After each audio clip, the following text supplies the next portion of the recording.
I'm not in a mood 'cause my flight delayed, so I jumped on a private. Audio Jungle.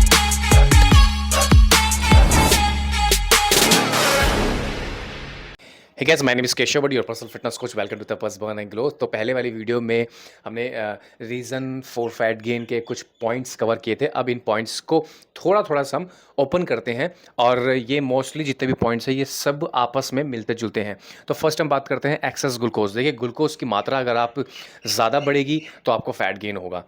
दूसरा point, wrong nutrition. अगर wrong nutrition आप intake करोगे, जैसे for example बहुत सारे लोगों को मैंने देखा है कि वो 10 डेज़ वाटर फास्टिंग करते हैं, कुछ खाएंगे नहीं, सिर्फ पानी पानी पिएंगे और जीएम डाइट, मतलब ऐसे ऐसे डाइट जो एक ह्यूमन के लिए शायद ही बनी होगी, तो फ्रूट्स डाइट लेना स्टार्ट कर देंगे या खीरे टमाटर, सिर्फ इन्हीं पे जीते हैं। एक्सेस जो इंपॉर्टेंट फूड है वो उन पर नहीं खाते हैं, इसलिए उनकी बॉडी में जो लेजीनेस, वीकनेस, जो कहते हैं कि आप बहुत डल से दिख रहे हो, this is for the wrong nutrition. Sedentary lifestyle, जैसे कि किसी की डेस्क वाली जॉब है, कोई सिर्फ गाड़ी से घर जा रहा है, बैठ रहा है, फिर ऑफिस में काम कर रहा है, अपना सेडेंटरी लाइफस्टाइल हो जाती है, तो उसके कारण भी वेट बढ़ सकता है। बट कनेक्ट करते हैं हम उसको ग्लूकोज से, क्योंकि अगर आप सेडेंटरी लाइफस्टाइल हो और आप सही तरीके से न्यूट्रिशन भी फॉलो करते हो तो आपका फैट लॉस होगा। सेडेंटरी लाइफस्टाइल इससे ग्लूकोज से कनेक्ट हो जाती है। दूसरा आपका आता है, फोर्थ पॉइंट है स्ट्रेस। देखिए, स्ट्रेस भी समझना है कोशिश है। स्ट्रेस भी दो टाइप के होते हैं। मैं थोड़ा सा स्ट्रेस के बारे में आपको एक्सप्लेन कर देता हूँ। जैसे फॉर एग्जांपल, अचानक ही आप कहीं जा रहे हो और अचानक ही आपके पीछे पागल कुत्ता पड़ गया, तो आपका पैल्पिटेशन बढ़ जाएगा, मतलब दिल ऑटोमेटिकली आपका फास्ट पैल्पिटेशन, धक धक धक धक करना पड़ेगा, तो वो आपका इंस्टेंट स्ट्रेस है। दूसरा चीज़ क्या होता है कि हम लोग बहुत सारी चीज़ें सोचने लग जाते हैं कि अब ये नहीं हो रहा, वो नहीं, लाइफ इज़ ऐसी है, ये वो, तो उसमें कॉर्टिसोल हार्मोन्स रिलीज होने लग जाता है, तो जिससे हमें फैट गेन बढ़ना स्टार्ट हो जाता है। तो ये सभी पॉइंट है। फिफ्थ पॉइंट हमारा आता है हार्मोन कि उनके हार्मोन्स इम्बैलेंस होते हैं, पीसीओडी, ऐसी चीज़ें होती हैं जो बहुत ज़्यादा, या तो वेट कम होता रहेगा या तो बहुत ज़्यादा वेट बढ़ता रहेगा। या मैं हार्मोन्स इम्बैलेंस से रिलेट कर देता हूँ ग्लूकोज न्यूट्रिशन, उसके बाद आपका स्ट्रेस, ये सब चीज़ें होंगी तो ऑब्वियसली आपके हार्मोन्स इनबैलेंस रहेंगे। और दूसरी चीज़, आपकी जो न्यूट्रिशन है, जो आप फास्टिंग, वाटर फास्टिंग, ऐसी ऐसी फास्टिंग रख रहे हो जिसका लॉजिकली नहीं है।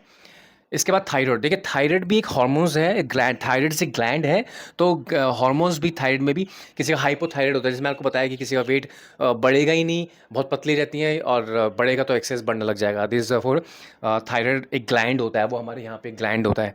इसके बाद आपका आता है पुअर डाइट। मतलब पुअर डाइट में आपकी गंदी डाइट, जिस आप कुछ भी खा रहे हो। मैंने ऐसे जो बीपीओ में काम करते हैं, मैंने उनको बहुत लाइफस्टाइल से देखा, वो सिगरेट पीते हैं, कोल्ड ड्रिंक पीते हैं, कितना सारा वो गलत खा रहे हैं। पुअर डाइट, तो ये भी नहीं करनी चाहिए। Lack of sleep. देखिए, आपका ग्लूकोज बढ़ेगा, रॉन्ग न्यूट्रिशन होगा, स्ट्रेस बढ़ेगा, हार्मोन्स बैलेंस होंगे, पुअर डाइट हो तो लैक ऑफ स्लीप, आपकी स्लीप भी प्रॉपर तरीके से नहीं होगी। जब तक आपको पता है कि ऐसा नहीं कि आप रात के 2 बजे सोए हो और आप सुबह 12, 1, 2 बजे सोए, तो आपने बोला कि मेरी 8 का डाइजेशन बहुत गंदा हो जाएगा, तो ये सब भी रिलेट करता है इन्हीं चीज़ से। इसके बाद ओवर ईटिंग समझना है कि ओवर ईटिंग किसे कहते हैं। ऐसी नहीं कि फॉर एग्जांपल मुझे भूख लगी और मैं प्रोटीन से रिलेटेड ओवर ईटिंग कर रहा हूँ। ओवर ईटिंग मतलब कि जैसे मैंने फर्स्ट मील अच्छी मील ली, मैंने प्रोटीन फैट कार्ब्स की, सेकंड भी अच्छी ली, उसके बाद उसको थोड़ा सा हमें भूख सी लगती है, क्रेविंग होती है, लाइक मैंने चिप्स खा लिए। अभी फॉर एग्जांपल मैं आपको 100 ग्राम पनीर दे रहा हूँ, उसको 100 ग्राम पनीर देने के बाद मैं कुछ और चीज़ आपको अगर आपको देता तो वो आप बहुत ज़्यादा इंटेक करोगे, बिकॉज पनीर आप 50 ग्राम तक भी नहीं लेके जा सकते। दूसरा पॉइंट, अगर आपको मैं एक बॉयल पोटैटो देता हूँ, लोग कहते हैं कि आलू से भी वेट बढ़ जाता है, अगर आपको एक बॉयल पोटैटो देता हूँ, अगेन आई विल रिपीट, एक बॉयल पोटैटो देता हूँ, तो आप उसे खा नहीं पाओगे। कितना खा लोगे? 2 खा लोगे। 3 पोटैटो से बने हुए चिप्स को दे रहा हूँ आपको मैं, तो कितने पैकेट खा गए आप लोग? 3, 4, 5, 6। अब उसके अंदर क्या क्या चीज़ है? This are for overeating. इसके बाद अल्कोहल भी लोग ऐसे पीते हैं कि बस पीते चले गए।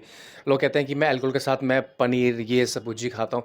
ये सब कहने वाली चीज़ें होती हैं, लाइव हमने देखा है, इसलिए आपको मैं एक्सपीरियंस बता रहा हूँ। अल्कोहल भी एक माध्यम हो सकता है। लैक ऑफ फिजिकल एक्टिविटी, मतलब कि फिजिकल एक्टिविटी कनेक्ट हो जाता है हमारा सेडेंटरी लाइफस्टाइल से, और पुअर डाइजेशन और आपका ओवर ईटिंग, ये भी कनेक्ट है। सेम चीज़ फूडिंग में आपका स्लीपिंग आता है, मतलब लैक ऑफ स्लीपिंग, ये भी इसी से ही आपका कनेक्ट है।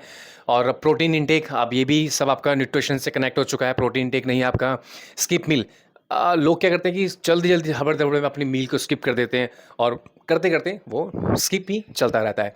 इसके बाद आपका जेनेटिक, आपके जीन्स कैसे हैं? सबसे बड़ी बात है कि वो जीन्स के, अगर आपके बहुत ज़्यादा जीन्स गलत डाइट से लेके चलते हो, आपको थोड़ा-सा स्ट्रगल करना पड़ेगा, बट उसका सुधार सकते हो।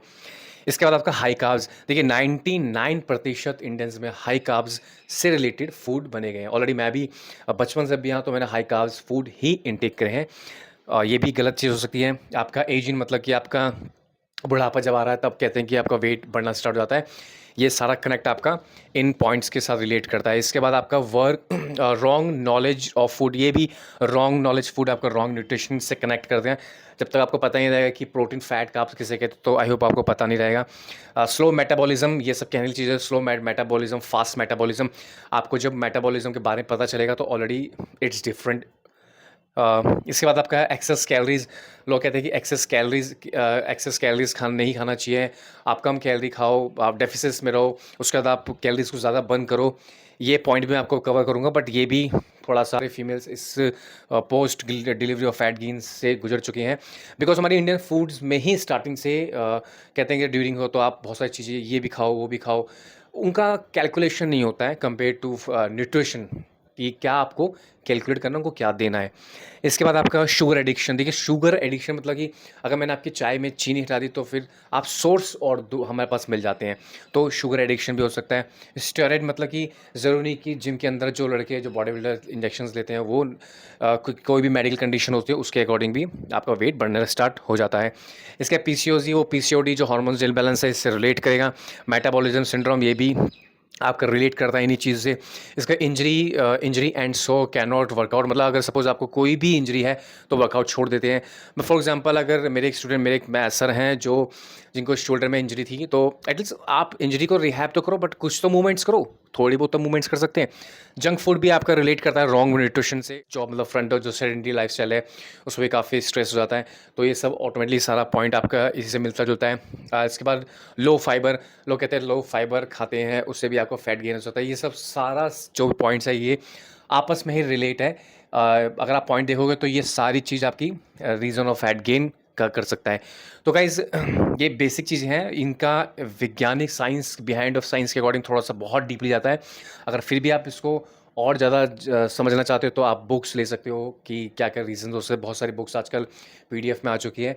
बस ये मैंने आपको एक रफली बताया है कि ये कारण हो सकते हैं। ज़रूरी नहीं कि आप जिम के अंदर जा रहे हो और ट्रेनिंग कर रहे हो, आपने बोला मैं न्यूट्रिशन फॉलो कर रही हूँ, बट मुझे तो नहीं पता ना कि आप स्ट्रेस कौन सा ले रहे हो, क्या पता आपकी बॉडी में कॉर्टिसोल हार्मोन्स रिलीज़ हो रहा है। तो ये सब सारी चीज़ें होती हैं। उसके बाद आप कहते हो कि मैं इतने 6 महीने साल भर से मैं ट्रेनिंग कर रहा हूँ या कर रही हूँ, मेरा वेट बढ़ नहीं रहा, मेरा वेट घट नहीं रहा है। बहुत सारी स्टेटमेंट्स होती हैं, वही सारी पॉइंट्स यहाँ पे कवर किए। I hope you understand. Please अगर आपको वीडियो समझ में आई, आप कमेंट में मैसेज कीजिए, और आपका दिन शुभ रहे। और अगली वीडियो अपलोड होने वाली है दोबारा से। Thank you so much.